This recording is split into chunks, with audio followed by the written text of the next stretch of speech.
hppodcraft.com. The lashed-together framework of sticks jutted from a small cairn alongside the stream.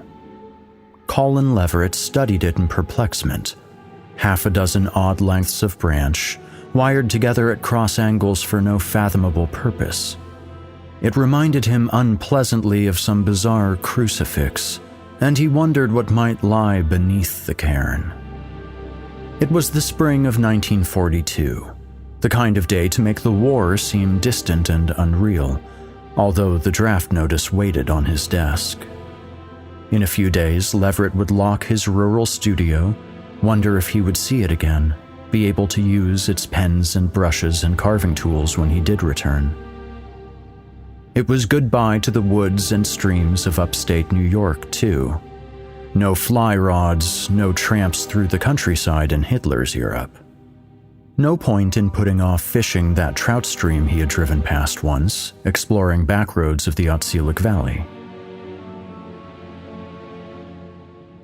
The story asserts that there's no point in putting off that fishing trip, but then goes on to make a very good point for why Colin Leverett should have avoided this particular trout stream. And we're going to get to that point pretty quickly here on the H.P. Lovecraft Literary Podcast. I'm Chad Pfeiffer. And I'm Chris Lackey. We're sticking our voices into your ears on hppodcraft.com and Patreon. Yuck. This week, we're tackling a story folks have wanted us to do for quite some time called Sticks by Karl Edward Wagner. Where did you find this story? Well, I actually found it. I was looking around for it because I'd heard it was good, and it was difficult to find online, but I finally found it in the Book of Cthulhu 2, which is edited by a friend of the show, Ross E. Lockhart. It's a really pretty book. I got the Kindle edition. I felt foolish I didn't know it was there because I actually have the softcover of the first Book of Cthulhu. You have that too, don't you? It's a really great book. But I grabbed this one on Kindle, like I said. I've wanted to do this story forever. It's just that often when we're planning, we'll go for the stuff that's free online first, for obvious reasons. Sure. But we've been hearing about this one for years. Here was a message from listener Alan Ricks I got last year around Halloween time. It said, "Hey guys, I was thinking of what stories you have and have not done, and I can't remember if you've ever done a Karl Edward Wagner story. He is probably the most noteworthy weird fiction author you haven't covered, and having passed away in 1994, his mythos stories are right up your alley.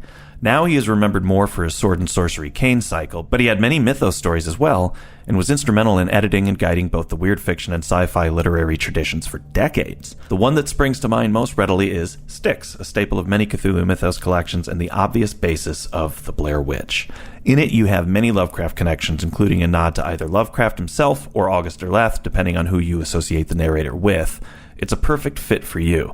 If you've already done it in your 400-plus episodes and I'm forgetting, then I blame increasing age. Cheers." So no, we're doing it now. And I also wanted to thank Cole Donovan, who sent me a PDF of the story. I'm not sure what anthology he grabbed it from. It was a scan, but that was great because then we could share that between ourselves.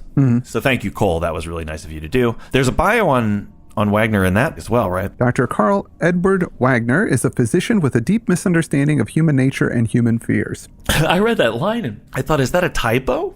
Or are they trying to be funny? I thought the same thing, but the deep misunderstanding of human nature and fears is about the fact that Wagner studied to be a psychiatrist. He hated his job, and he got out of it very quickly. I didn't know. I thought either it was a misprint for real, they meant to say a deep understanding, or it was one of those horror comic book kind of punny things. But it didn't really work. No, it was confusing when I read it too. It also says, a noted authority on fantasy, he writes a monthly column for fantasy newsletters and edits Carcosa Press, one of the leading small presses in the field. Styx is arguably the finest short story and won the British August Derleth Fantasy Award in 1974. Now, just quick aside, there's a British August Derleth Fantasy Award? Yeah, it's like the BAFTAs. The real August Derleth Fantasy Award is the one with the big red carpet and, Wow. And the Turkish August Derleth Fantasy Award is nuts! His best-known character he created is Kane, which is the main character in about 3 novels and a few short story collections. Kane was an immortal warrior, maybe the biblical Kane, who was cursed to walk the earth until he is done in by the violence he created. But unfortunately, Wagner died in 1994 due to complications from alcoholism, and he was only 48 years old. Oh, God, I don't need to hear that.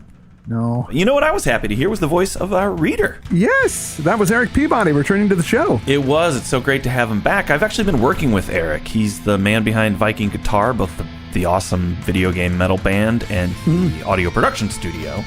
He mixed and mastered my upcoming album, so you heard his work on our 500th episode last month. Yes. And it's crazy. All of this Pitch Black Manor material I actually played on a ukulele, and the drums are all just Lyle Erickson slapping his belly in the bathtub. He mic'd that up, and somehow Eric turned it into that epic song you heard last month. Wow. So that's how talented he is. He's got the goods. I know. I'm actually going to play another Pitch Black Manor song as an outro today, so you can hear a little bit more of Eric's work when you listen to that. Let's get into it. Yeah. It begins with this guy, Karl Leverett. He's an artist, and he's going out into the woods to have a little fishing day before he's shipped off to World War II. His opening situation gripped me right away. I mean, that happened in those first couple paragraphs. That last little field trip before he goes off to war, and the fact that he's wondering if he'll ever see his studio again. Just that transitional moment where you're taking things in because you might lose them forever really gripped me with this sense of melancholy right off the bat. Yeah. So he decides to investigate this trout stream he's seen before. He's on the boonies, and the area is called Man Brook. But that's what he likes, being out by himself in the rough. Mm-hmm. And he's got his rod and his reel, and he has a frying pan tied to his belt so he can cook whatever he catches out there. In this particular adventure, the frying pan is the first melee weapon you're given. It's the default.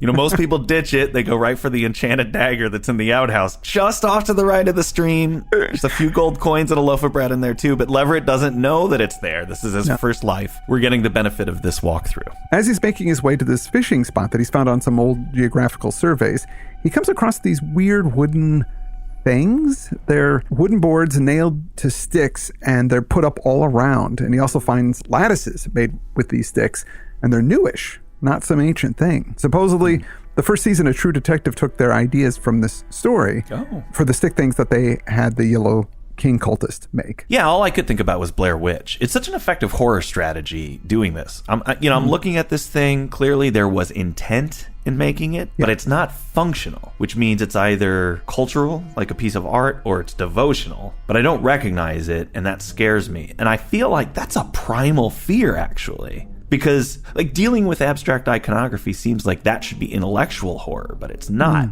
It gets you in that caveman brain, because basically what it's speaking to is this belongs to another tribe. I know that it's some kind of iconography that denotes who they are. I don't know what it means, though, which means that's different than me. You know what I mean? When we talked about the primal world, you have to be suspicious of everybody that's not your family, and I think that that's what this is tickling at. You don't have to know any witch legends or any legends at all to be freaked out by some sticks and string all wound up together, and that's kind of amazing. Yeah. He writes, "This didn't make sense. A prank?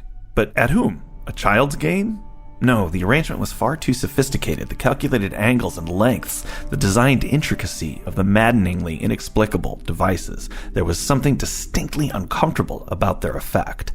And I think that's what he's trying to get at. And these things are everywhere. They're all over the place. They're not just one or two of them. Somebody's put a lot of work into these things. And there were variations. That's a little unsettling, too. It's not like, in the movie where they show the guy in the madhouse and he's drawing crosses everywhere.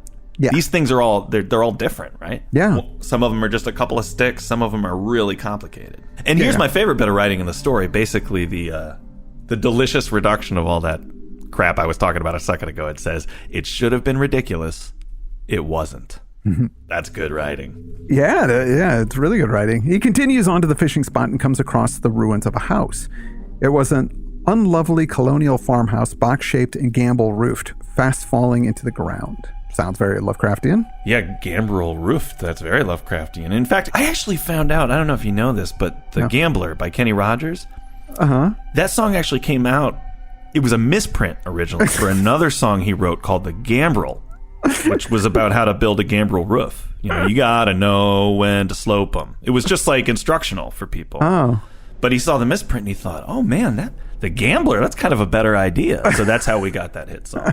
Oh, Kenny Rogers always seeing opportunity and mistakes. Yeah. Everything that he writes generally is topographical or architectural in nature. Islands in the Stream is, True, yeah. That's about how to build a dam. The house is mostly covered with growth, and the stick lattices are all around this place. He's fascinated by these things, and he does a bunch of sketches of them in his sketchbook, which he always brings with him. He always has a sketchbook on him. Right. Leverett decides he wants to go in this house. Leverett, whose fascination for the macabre was evident in his art. So he's compelled to check out this creepy house because he's a creepy guy, and you can't just leave a creepy house out in the woods. Exactly. He goes in and he can tell that someone has been there somewhat recently. The house is full of these diagrams on the walls, and it has these lattices in the inside. He gets in there and he does more sketches. It's the fact that somebody's been there recently that's scary, not necessarily the sticks. What's somebody doing out here? This house has a huge base and big stairs that lead down into a cellar. It's like the house was built on the foundation of a much larger building. Built to last. He calls out to see if anybody's in the dwelling, but there's no answer. He's worried he might run into somebody in that cellar. And I love this bit. It occurred to him that virtually anything might transpire here, and no one in the world of 1942 would ever know. And that in itself was too great a fascination for one of Leverett's temperament. Carefully, he started down the cellar stairs. I think it's important that it acknowledges going in that cellar would be really stupid. You know it. He knows it. But he's a creep, as you said. And he's got a creep. Be creeping. Leverett decides he wants to go check out this cellar. It's huge but dark. Some light comes in from the outside, but not much. The cellar seems mostly empty, but there's a big stone slab, waist high, 8 feet long, and he feels it in the darkness. And there's a groove along the edge. And then he touches something that feels like old leather. And then his wrist is suddenly grabbed. Yeah! That part scared the shit out of me, for real, while I was reading it. And that hasn't happened in a while. In my head, I thought this was still the evidence gathering stage, not the encounter stage. Leverett screamed and lunged away with frantic strength. He was held fast, but the object on the stone slab pulled upward. A sickly beam of sunlight came down to touch one end of the slab. It was enough. As Leverett struggled backward and the thing that held him heaved up from the stone table, its face passed through the beam of light. It was a lich's face, desiccated flesh tight over its skull. Filthy strands of hair were matted over its scalp. Tattered lips were drawn away from broken, yellowed teeth, and, sunken in their sockets, eyes that should be dead were bright with hideous life. Leverett screamed again, desperate with fear. His free hand clawed the iron skillet tied to his belt. Ripping it loose, he smashed at the nightmarish face with all his strength. For one frozen instant of horror, the sunlight let him see the skillet crush through the mold-eaten forehead like an axe, cleaving the dry flesh and brittle bone. The grip on his wrist failed. The cadaverous face fell away, and the sight of its caved-in forehead and unblinking eyes, from between which thick blood had begun to ooze, would awaken Leverett from nightmare on countless nights.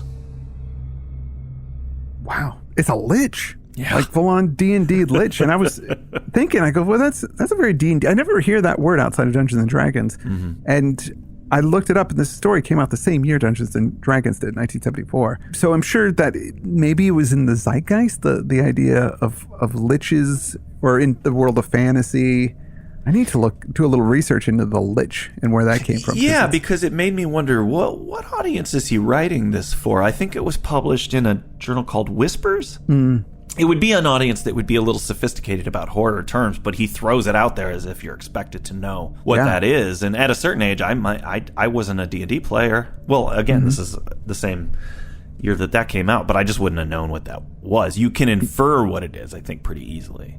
Yeah. Well, he describes it, so now you're going to know what it is. So I guess it's okay that he throws out the term. Yeah. But yeah. And also, hey, that skillet came in handy after all. It did. People are always going for that dagger, but in this case, it's brute force you want. Piercing doesn't do the trick, so this is better than a knife. You need blunt damage. Piercing damage or slashing damage is not going to help you. You want it straight on blunt. He runs the heck out of there, keeps running until he gets tired, but then he was spurred to desperate energy by the memory of the footsteps that had stumbled up the cellar stairs behind him. No, it's coming up the stairs behind him. So it's a pretty great opening chapter, and a story in itself, really. Yeah, I feel like that this is two separate stories in a way. That one's the horror story, and now we're going to get to the Lovecraft part of it, where it kind of satisfies those cravings. So chapter 2 picks up after the war. He's back, but of course he's changed by what he's seen in the war. Or the war is an excuse for what he saw before he went to war, the thing that we just read about, although it's probably a combination of both. It says his fascination with the macabre had assumed a darker mood, a morbid obsession that his old acquaintances found disquieting. But it had been that kind of war. He did see some particularly brutal stuff. It kind of tells you where he fought. But it says Leverett kept his own counsel, and when he grimly recalled that creature he had struggled with in the abandoned cellar, he usually convinced himself it had only been a derelict, a crazy hermit whose appearance had been distorted by the poor light in his own imagination. I think that's the justification I would have made, too. Oh, yeah. Hell yeah. That doesn't make any sense. Some zombie creature being down there. No way. As a talented artist, his work gets bought up when he gets back. Publishers are hungry for his stuff, but he's having a hard time actually selling it because they find it too grotesque and messed up. He just gives up working for the pulps, and he gets some work doing gallery pieces and commissions. His abstract sculptures are very popular. So chapter 3 picks up 25 years later. It's the early 70s. You and I are about to be born. The story doesn't really get into that for some reason. But no, I don't. It's out there. It avoids it. It's implied. Leverett gets a letter from a publisher friend of his, Prescott Brandon. The name, I feel like it should be the other way around. It should be Brandon Prescott, but it's Prescott Brandon. This story sucks. He does weird fiction stuff, and he wants Leverett to do messed up drawings for his collection that he's putting together. He knows Leverett stuff is really out there, and he wants that. Would hope that you can startle fandom with some especially ghastly drawings for these. Something different from the hackneyed skulls and werewolves carting off half-dressed ladies. I was like, well, hey, now, let's not play down werewolves carrying off half-dressed ladies. That's pretty great stuff. That's a classic. The collection is for the work of H. Kenneth Allard, an author Leverett is really into. Brandon says that he can do whatever he wants with the illustrations, and that gets Leverett super inspired. A lot of Allard's writing conjures up images of the stuff that he saw back at Man Brook 25 years earlier. He never went back to that place, but he still has his notebook from that day. And it makes him feel uneasy looking at that stuff, which he feels is perfect for this work. So he incorporates that into his illustrations. So when Brandon sees these illustrations, he's blown away. He wants to know about the inspiration for them, and Leverett writes back to him and tells him that it's from an experience that he had years before, of course, leaving out the bit with the zombie lich thing. Brandon is impressed with this story, and he says he knows this guy, Dr. Steffroy, a historian and occult scholar who knows a lot about the area where this supposedly took place in. So he tells him that he forwarded Leverett's letter to him and that maybe Dr. Steffroy can explain some of the imagery. The following week, Leverett gets a letter from this Dr. Steffroy. The doctor is very keen on knowing where this place is and wonders if Leverett could find it again after all these years. And he explains that in circa 1700 to 2000 BC, there was a bunch of European Bronze Age people that came to the Americas. This is suddenly a lot like the Liber story we did about Watts Towers, Terror from the Depths. Yes. It suddenly reminded me of that. He goes on to say that that big stones that Leverett described sound very similar to the megalithic tombs of the Earth Mother worshippers that believed in the ability to gain immortality through human sacrifice and interment in these tombs. He explains that they also seem to have been used by colonial witches that were driven up into upstate New York and into western Massachusetts. He says, of particular interest is the Shadrach, Ireland's Brethren of the New Light, who believed that the world was soon to be destroyed by sinister powers from the outside, and that they, the elect, would then attain physical immortality. The elect who died beforehand were to have their bodies preserved on tables of stone until the old ones came forth to return them to life. It's like, whoa, what is this strange Lovecraftian occult plan, you know? You're going to get physical immortality by being resurrected by these powers, but if you switch out the old one stuff, this is basically the plot of Christianity, isn't it? Isn't this what's going to happen to all of us? If you believe in God, then you get a life after you die, so it's really not that strange. When you reframe it that way, it makes perfect sense. He also relates... I didn't say it makes sense. I just mean it's a common idea. He also relates an account from the mid-1800s of a farmhouse like the one he described that burned down, and it had a bad reputation and lots of these stick things. Right. These sculptures that the people have made. Well, this freaks Leverett out. All the distance that he had put behind himself and the self-doubt about what he saw down in that cellar, they're just gone now. Yeah. Like, it's like, oh, whoa, wait a minute. Everything's making sense. He writes Steffroy back and he it tells him that he's going to try and find where this place is in the spring. Yeah, which I thought he would just avoid it, but then he actually does go try to find it. He goes looking for this place. It seems that there was some flooding that happened years ago to the point that the river is actually moved. It's not in the same place that it was before. So the house seems to be gone, and this makes Leverett feel much better about things.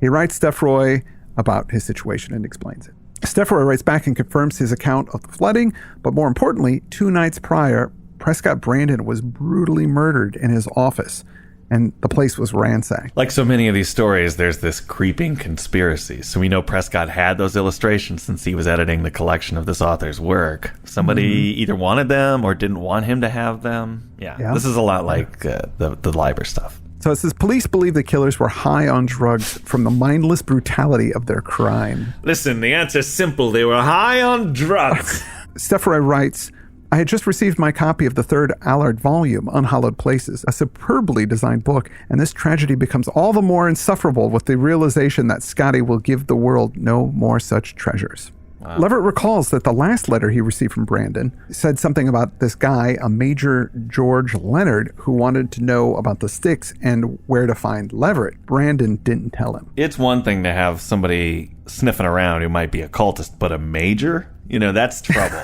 Because that means he's got the backing of an organization, Also, that's the guy who's like, we're probably going to weaponize whatever the story is about in the sequel. So I'm here to set that up now. See, I thought it was going in a completely different direction. What's that? Well, because it was the military. Yeah. So the military's involved. Maybe somebody in a high position in the government that we think is dead, but is not actually dead. And that we were going to find out in the end that it was actually Abraham Lincoln was a lich. Oh, right. And the sticks are meant to represent his log cabins. Exactly. Oh, God, chills. So chapter 6, we have a pale stranger show up at Leverett's studio. Dark suit, thinning hair, black gloves, and dark glasses, not at all suspect. He introduces himself as Dana Allard, nephew of the writer H. Kenneth Allard, the writer who Leverett did all the drawings for. He says that his late uncle left him all this stuff, old manuscripts that were never published before, and he wants to publish them with Leverett's illustrations to do, new stuff. He wants to pick up where Brandon left off, and he shows Leverett the manuscript pages, and Leverett can tell that they're genuine from the handwriting and from the style of prose. So he's super jazzed about working on it. I kind of feel stupid that you were like, I wonder if there's anything amiss here. I was surprised this new character showed up, but I didn't suspect him too much. I thought maybe this was the major that was already I thought maybe that's why they set that up. Right, but I actually think he threw the major in there to throw me off. Yeah. So that I didn't suspect. But did you know what was up with this guy? Well, I didn't know exactly what was up with this guy, but I knew he was not on the up and up. Yeah, I suspected right away. Suspected that he wasn't on the up and up. But I didn't know how he was going to play into things. So he asked Leverett if he can see the original sketchbook of the sticks, and Leverett happily shows Allard. Allard mentions that things like this are mentioned in the manuscript that H. Allard wrote. So what a strange coincidence. The book is going to be called Dwellers in the Earth. So that night, Leverett has a dream about going through space and then seeing these stick lattices, and he finds himself underground, crawling on his belly through a dark tunnel. He crawls out into a large monolithic chamber. Others come out slouching, vaguely human in tattered clothes, and one figure comes towards him and grabs him by the wrist, just like he was grabbed by the wrist many years ago. And he doesn't resist as it takes him to this stone table. And he looks into the face of this person guiding him, and it is the smashed-in face of the lich he saw those years ago, and he wakes up screaming. I was going to say that the only thing I didn't like in this story were the dream sequences, but actually, when you just described it, that was really cool. No, I liked all the story. It's great stuff. It could just be my mind craving distraction because I'm still freaked out by that Abraham Lincoln story that you told me. I don't blame you, dude. I'm afraid that I can't use pennies anymore. I think Wagner really misstepped on this story. I do too. Got close. He got real close. He got really close. Leverett blames these dreams on his hard work on the book. He thinks, you know what, I just better get done with it. So he goes back and works hard on this novel. Weeks pass, Leverett loses a bunch of weight. He's so engrossed in his work. He gets a letter from Steffroy stating that he's discovered one of these megalithic sites, but it's on a private land owned by a very powerful local family. And he comes across it while researching some 17th century sorceress family that lived in the area. Supposedly, it had an underground chamber that was used for foul practices. Steffroy tells him that he's going to sneak in and check it out, but he's already made some preliminary checking around the area, and he found sticks. He's found these lattices in that area, just like he described. And I was thinking, this guy's an idiot. What do you mean by sneaking in there? Well, just that he's messing with it, because obviously people are making these things now. Whether or not there's any supernatural aspect to it, who cares? There's a cult of some kind. Like, there's people out there making this stuff, and they don't want them on the land, and they're attached to a powerful family. And all these things that he's reading, it sounds like a cult. Whether or not there's any supernatural part to it, who cares? Cultists are potentially really dangerous people. Yeah. And Steffroy is just not, like, oh no, I'm just going to go sneak on there and check it out. Yeah, it's pretty dumb. What might fix this is if this wealthy, powerful family were the Kennedys, and then everything you said about Lincoln was in here too. It makes perfect sense. Because you know how there's that connection between Kennedy and Lincoln. Yeah. Lincoln's secretary was named Kennedy, and Kennedy's secretary was named Lincoln. Yeah, because they're all sorcerers. Exactly. Second point, he talks about the underground chamber that was used for foul practices. Uh-huh. And if you want to know how that's constructed, all you have to do is go back and listen to Kenny Rogers' first draft of Lady, which actually was about how to build an underground cellar. Oh, man. We're really making connections in this episode. I don't know what's going on. Yeah. So Leverett is worried about this, but he hopes that the whole thing is just some kind of hoax, because obviously he knows about the supernatural aspects of it. Mm-hmm. Unfortunately for him, his nightmares continue. That night, he dreams he's in this chamber again, but this time there's a man tied to the table. It was a stoutly built man, white hair disheveled, flesh gouged and filthy. Recognition seemed to burst over the contorted features, and he wondered if he should know the man. But now the lich with the caved-in skull was whispering in his ear, and he tried not to think of the unclean things that peered from that cloven brow, and instead took the bronze knife from the skeletal hand and raised the knife high, and because he could not scream and awaken, did with the knife as the tattered priest had whispered. And when, after an interval of unholy madness, he at last did awaken, the stickiness that covered him was not cold sweat, nor was it nightmare, the half-devoured heart he clutched in one fist. Oh, that's gross. You woke up with a heart in his hand? Yes, and he was eating it. Oh, that is freaky. But also, I want to point out, white hair disheveled? Yeah. Who else has white hair? Kenny Rogers. Kenny Rogers. Dude, I think we stumbled on something here. He was down there trying to study the cellar. Yeah. So he came and ripped his heart out. That's why the song evolved into Lady. It became about getting his heart ripped out. It all makes sense now. There's always that I was dreaming of eating marshmallows and I woke up and I was eating my pillow.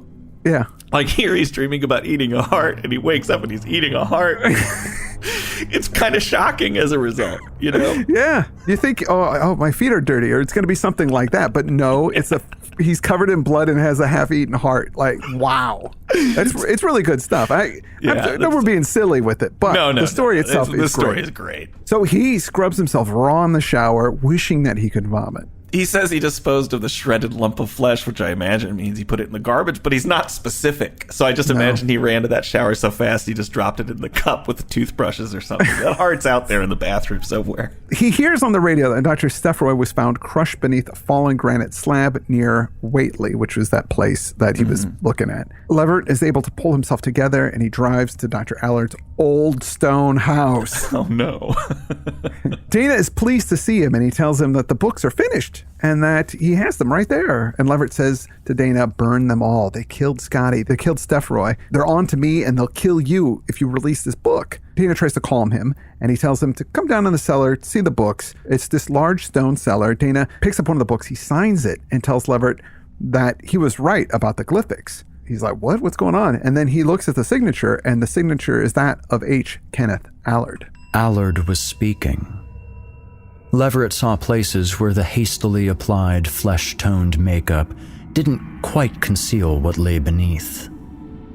Glyphics symbolic of alien dimensions, inexplicable to the human mind, but essential fragments of an evocation so unthinkably vast that the pentagram, if you will, is miles across. Once before we tried, but your iron weapon destroyed part of Althal's brain. He erred at the last instant, almost annihilating us all. Althal had been formulating the evocation since he fled the advance of iron 4 millennia past. Then you reappeared, Colin Leverett, you with your artist's knowledge and diagrams of Althal's symbols. And now 1,000 new minds will read the evocation you have returned to us, unite with our minds as we stand in the hidden places. And the great old ones will come forth from the earth, and we, the dead who have steadfastly served them, shall be masters of the living. Leverett turned to run, but now they were creeping forth from the shadows of the cellar as massive flagstones slid back to reveal the tunnels beyond. He began to scream as Althal came to lead him away, but he could not awaken, could only follow. Yeah. Again, he tricked you. He thought that the book was what they were trying to hide, but it wasn't. They're not trying to hide it. They wanted to get it out there. Yeah. So that because people see it, and then they're going to start thinking about it, and it's going to open up their minds to it, and then the great old ones will come back. That's cool. That's super cool. What a great story. Yeah, I really enjoyed it. Really good writing, too. So wait, are these liches vulnerable then to iron? Is that what it's saying? In this story, they are, yeah. Oh, you know better in D&D? Well, in D&D, they're not. I mean, in D&D, they're just zombie dudes, and they're usually powerful wizards that want to be immortal and then make themselves as liches so they can live forever. But, of course, they're like horrible zombie creatures. Oh, but that's kind of what this is. Yeah, I love it. I think it's great. It's one of the more exciting stories that I've read, and I want to check out more of Wagner's stuff. Yeah, it was a great kickoff to the summer. We're kind of just doing a potpourri this month of we're calling it June Companions for no other reason than that's kind of funny. But we might do some companion-based stories. Next week, we're going to do The Veldt by Ray Bradbury. It's a classic. Give it a spin. I want to once again thank our reader this week, Eric Peabody. Thank you, Eric. Again, Eric is at VikingGuitar.com for all your audio needs. He's in the process of mixing and mastering Pitch Black Manor's new album, Monster Classics, which will drop in July. I'm going to premiere a track from the album right now, but to ramp up, I want to thank some patrons. I'd like to thank Garrett DeBaker. I'd like to thank Robbie H. Chris Lynn, thank you. Jared L. Dietz, thank you so much. Stanislav Andreev, thank you. Wes Fournier, thank you so much. Nathaniel Dory, thank you so much. Robert Bloomfield, you are awesome. Thank you, Hannah Gunson-McComb. And Ben F., the F stands for fabulous. Thanks for being part of the team. Thank you all for being part of the team. It was a rough week all over the world. We hope our listeners are staying safe and finding hope for positive change amid all the despair. I was going to play a song about werewolves this week, but Eric and I were working on this Horror at Sea track called Going Down, just as things were going down, and this suddenly seemed like a much more appropriate song for us to play. So folks, if you're interested in grabbing up the album when it's released, please get on our mailing list by emailing pitchblackmanor@gmail.com. That's all we got for now. I'm Chad Pfeiffer. And I'm Chris Lackey, and you've been listening to the H.P. Lovecraft Literary Podcast. And this is Going Down from the forthcoming album Monster Classics by Pitch Black Manor.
In the hold we can hear it thrashing. To no avail, our prize has come, with claws dragging us into the abyss. Captain, Captain, Captain, wake up.